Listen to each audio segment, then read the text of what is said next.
Margaret had spent the last 22 years living in the same small brick house on a quiet street just outside of Providence. At 69 years old, she had long grown used to the sound of stillness echoing through her home. Her husband Gerald had passed away 8 years ago, and her 2 children were now scattered across the country, sending texts once a week, calling when they remembered. She never blamed them, they had their lives. But the silence had a way of becoming more than just quiet. It became a presence of its own. The house was filled with echoes. Not of noise but of memory.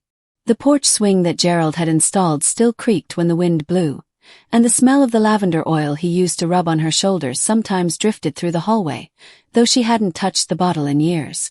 Her days were slow, punctuated only by cups of tea and the hum of the radio playing classical music from a dusty corner speaker. Margaret had once been a schoolteacher.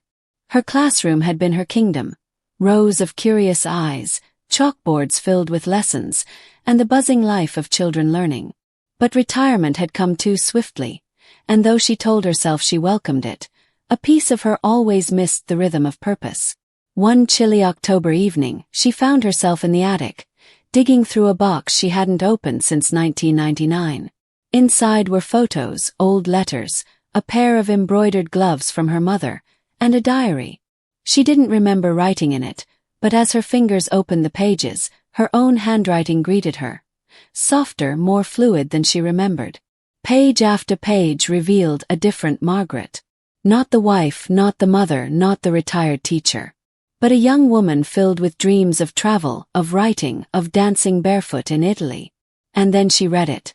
One day, I'll sit under the stars and remember who I am. Who I was before I became who they needed me to be. Margaret sat back, the diary pressed against her chest. She hadn't thought of herself that way in decades. Who had she been? And what parts of that girl were still inside her? That night she didn't turn on the TV. Instead, she sat by the window, watching the leaves tumble in the wind, her heart beating a little differently. She picked up a pen, found a blank notebook, and began to write. The next morning, she walked to the bookstore downtown and bought 3 books on painting, even though she hadn't held a brush since college.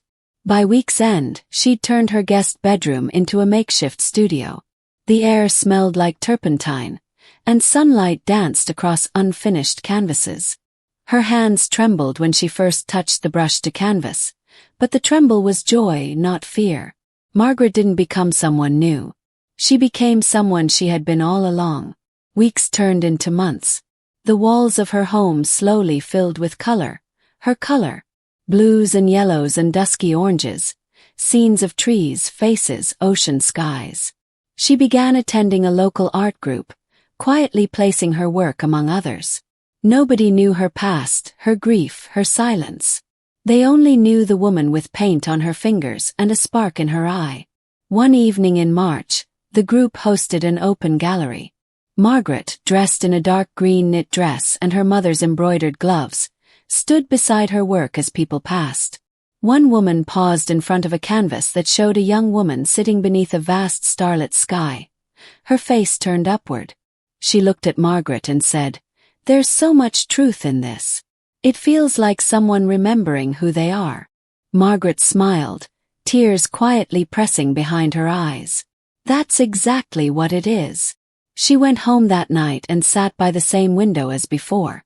The stars blinked overhead, quiet and distant. She felt no need to speak aloud, no need to explain anything. She knew. At 69, Margaret wasn't trying to rewrite her life. She was simply uncovering the chapters that had gone unread for too long.